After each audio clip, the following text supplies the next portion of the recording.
इस्लामाबाद, पंजाब और गिलगित बल्तिस्तान में शदीद मूसलाधार बारिशें, चिल्लास और इस्तौर में आबी रेलें ने तबाही मचा दी। दरिया समा के किनारे गाड़ी बह गई। रेस्क्यू टीमें लापता बाप बेटे की तलाश में मसरूफ। हेलीकॉप्टर्स और गोताखोरों की मदद से इमदादी कार्रवाइयाँ तेज। सैलाब के बायस मुख्तलिफ इलाकों में बुनियादी सहूलियात मुतासिर। गिलगित बल्तिस्तान में 200 से ज़ायद सय्याह महफूज मकामात पर मुंतकिल।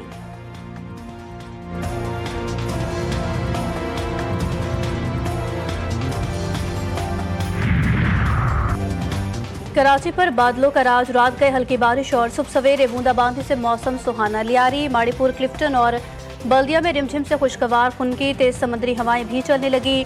लाहौर में बादलों ने जमकर बरसाया पानी। सुबह से जारी मूसलाधार बारिश ने जल थल मचा दिया। सड़कें तालाब बन गई। शहरियों को आमदोरफ्त में दुश्वारी, बेशतर नशेबी इलाकों में पानी जमा।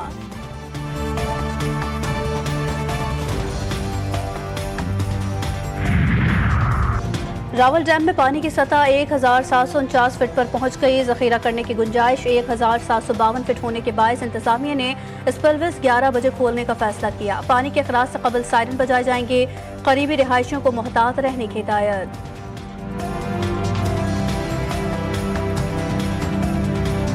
और बलोचिस्तान में गैरत के नाम पर कत्ल का सिलसिला थम नहीं सका। कोयटा के कमरानी रोड लाशाराबाद में बाप ने फायरिंग करके बेटी और भांजे को मार डाला। मुलजिम अपने 2 छोटे बच्चों को लेकर मौके से फरार। पुलिस ने मुकदमा दर्ज करके केस क्राइम इन्वेस्टिगेशन विंग मुंतकिल कर दिया। आज का जो फैसला आया है वो बिल्कुल इंसाफ के तमाम तकाजे पूरे करता है। जब आप कानून अपने हाथ में लेंगे तो चाहे आप MNA हो, चाहे आप MPA हो, चाहे आप लीडर ऑफ द ऑपोजिशन हो या आपका कोई भी मर्तबा हो, वो चीज़ें मैटर नहीं करती। कानून सबके लिए बराबर है। 9 मई को मनसूबाबंदी के तहत 200 से ज़ायद मकामात पर हमले किए गए। अदालत के फैसले से इंसाफ का बोलबाला हुआ। वज़ीर मुमलिकत बैरिस्टर अकील मलिक ने अपने एक बयान में कहा कि 9 मई मुकदमात पर सरगोदा अदालत के फैसले का खैर मकदम करते सरगोदा की इंसदाद दहशतगर्दी अदालत में तमाम मुल्ज़िमान का शफ़ाफ ट्रायल हुआ।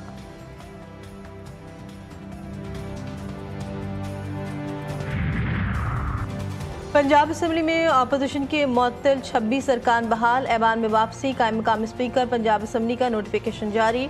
अपोजिशन अरकान को ऐवान में लाने की हिदायत। अपोजिशन अरकान ऐवान में वापस आए तो हुकूमती अरकान ने तालियां बजाकर उनका इस्तकबाल किया। वज़ीर आला पंजाब के असम्बली में खिताब के दौरान अपोजिशन अरकान ने एहतजाज किया था, जिस पर स्पीकर ने 26 अरकान को मुअत्तल किया था और लाखों रुपए के जुर्माने भी आयद किए थे।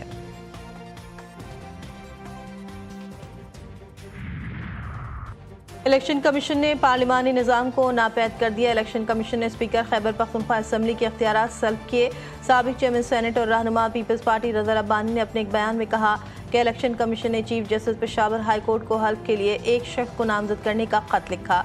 इस खत की सख्त मजम्मत करते हैं। गवर्नर की तरफ से सूबाई असम्बली के मुंतखब मेंबरान को हल्फ दिलाना गैर ज़रूरी था। पार्लिमानी प्रैक्टिस में कोरम की कमी एक आम सी बात है। मुंतखब अरकान की हल्फ बर्दारी को किसी भी इदारे के जरिए तब्दील नहीं किया जा सकता। इलेक्शन कमीशन की ज़्यादती ने पार्लिमानी तारीख में बदसूरत और गैर आइनी नज़ीर कायम की।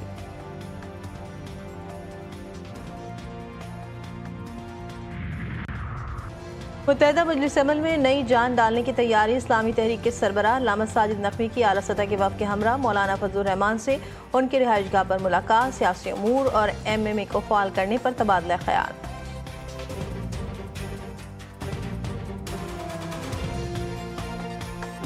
पर इसराइल मुखालिफ जज्बात के प्रचार का इल्ज़ाम, इदारे से अलहदगी का ऐलान। तर्जुमान महकमा खारजा टिमी ब्रूस ने कहा कि यूनेस्को का फ़लस्तीनी रियासत को तस्लीम करना संगीन मसला है। यूनेस्को से अमरीका की अलहदगी का इतलाक़ 31 दिसंबर 2026 से होगा।